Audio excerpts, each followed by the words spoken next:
কেন্দ্র গুজব চালু, অমুক কেন্দ্র দখল হয়ে গেছে, এই একটা জিনিস যদি কেউ না কেউ ছেড়ে দেয় সোশ্যাল মিডিয়াতে, এবং কেউ যদি ফ্যাক্ট চেক না করে, সত্যকে মিথ্যা চেক না করে এটা যদি শেয়ার করতে থাকে,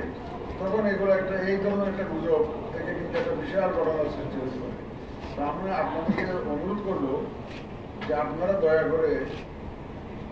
নিজেরা তো করবেন না, মেইন স্ট্রিম মিডিয়াতে এইভাবে করে না,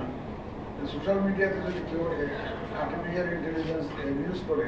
কেউ যদি এই ধরনের করে, যাতে ফ্যাক্টস চেক করে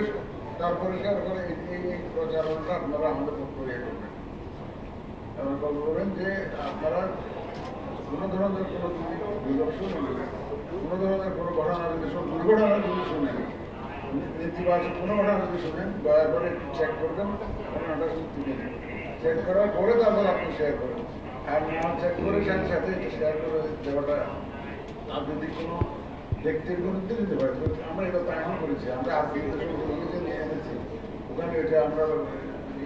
কঠোর ব্যবস্থা নেওয়ার কথা বলেছি। ওখানে যারা এই ধরনের আমাদের হেড অফিসে, ইলেকশন কমিশন অফিসে একটা সেল গঠন করেছি,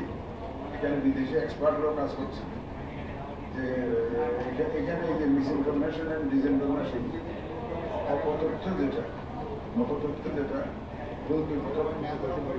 এইটা কাউন্টার করার জন্য আমার সাথে সাথে যদি আমাদের নলেজে আসে,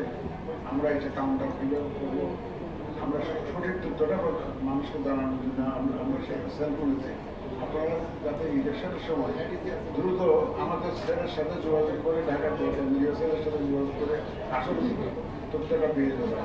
হঠাৎ করে একটা নিউজ দিল ইলেকশন কমিশন থেকে এই ধরনের একটা অর্ডার হয়েছে,